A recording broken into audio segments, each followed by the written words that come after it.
النهارده ان شاء الله هنعمل معاكم الفريك بالكبد والقوانص. اول حاجه نسمي الله ونصلي على الرسول، اللهم صل وسلم وبارك على سيدنا محمد وعلى اله وصحبه اجمعين.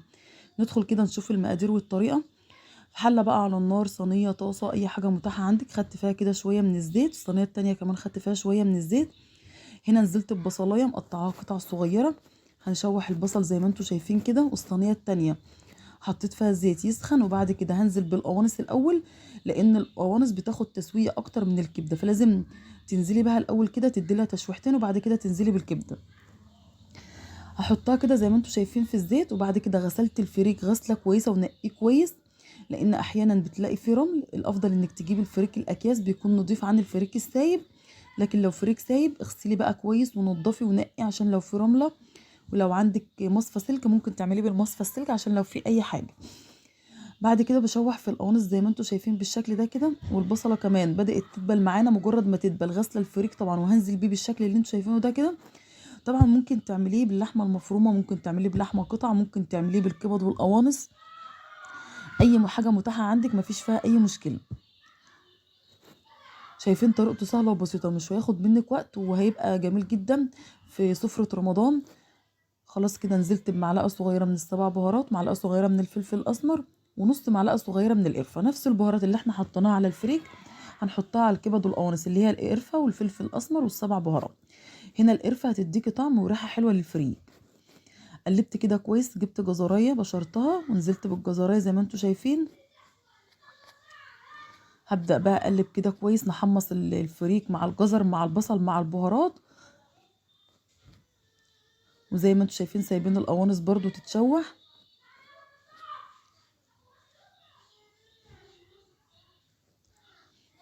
خلاص كده تمام. بعد كده بقى هنزل بالكبده. شايفين برضو الكبده غسلاها برضو بليمون وملح ونقعها في ملح وليمون. بس زي ما قلت لك بننزل بالقوانص الاول. هسيبها كده تاخد صدمه، وبعد كده هقلبها على الجهه التانية. هنا بقى نزلت بمعلقه من الملح.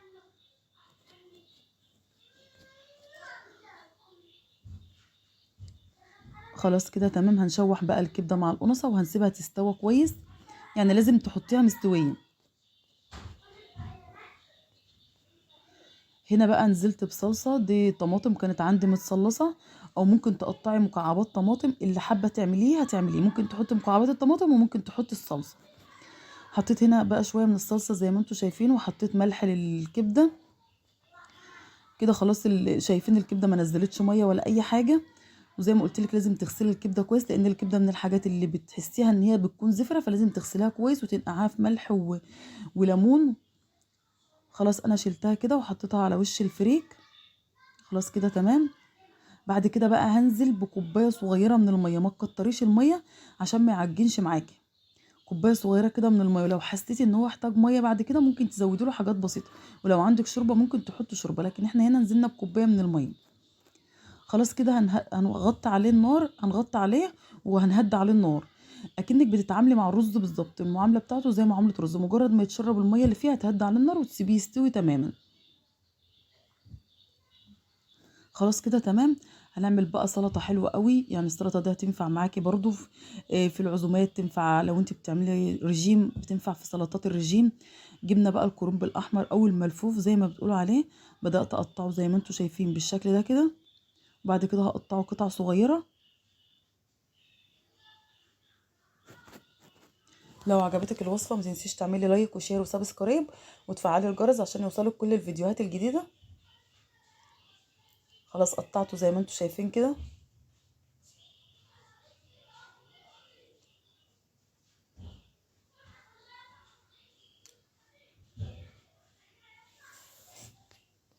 طبعا الملفوف او الكرنب زي ما بتقولوا عليه، شوفوا انتوا بقى بتقولوا عليه ايه. ده من الحاجات المفيده جدا للجسم، وزي ما قلت لكم بتنفع في الرجيم. جبت كده بعد ما قطعته، جبت بوله وحطيته كده في البوله. بعد كده هنقطع بصلايه كده هتقطعها جوانح.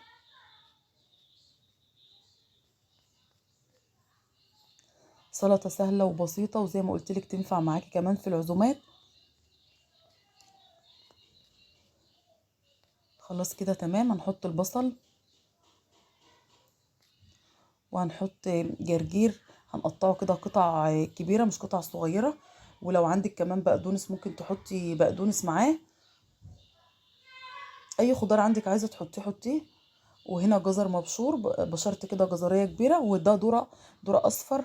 ده بتجيبيه طبعا من السوبر ماركت، لو مش متاح عندك ما تحطوهوش. يعني ممكن تعملي البصل والجزر والكرنب بس. بعد كده بقى نعمل الدريسنج بتاع السلطه. هاخد كده حوالي ربع كوبايه من الخل، وهاخد عليها شويه من زيت الزيتون. خدت فلفل اسمر، خدت سماق، هنا السماق هيدي للسلطه بقى مزازه. وخدت ملح، وخدت فلفل اسمر وسماق وملح. وخدت كده نص معلقه صغيره من الثوم المفروم. وهنحط بقى الدريسنج بتاع السلطه، ده هو اللي هيدي للسلطه بتاعتك طعم جميل جدا. بعد كده هنحط عصير ليمونه كبيره.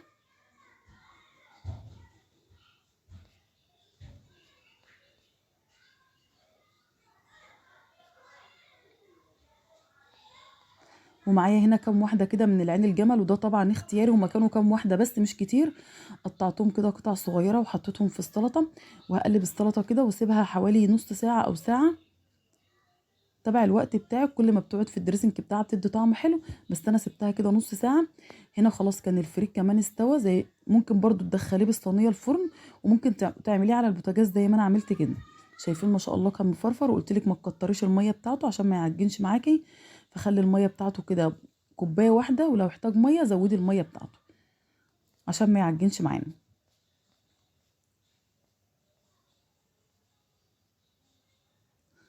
خلاص كده الوصفة بتاعتنا خلصت. شايفين ما شاء الله كان جميل جدا، طعمه في نفس الوقت جميل برضو جدا. زي ما قلت لك ينفع معاكي في سفرة رمضان. ودي السلطة بتاعتنا كمان خلاص جهزت. سيبها بقى في الدريسنج بتاعها اكتر وقت متاح عندك سيبها فيه. انا سبتها بس نص ساعة. حطيت عليها كده كام واحدة من العين الجمل. ودي كانت وصفة النهاردة، يا رب اكون افدتكم. وربنا يحسن ما بين ايديكم، واشوفكم في وصفة جديدة على خير، ومع السلامة.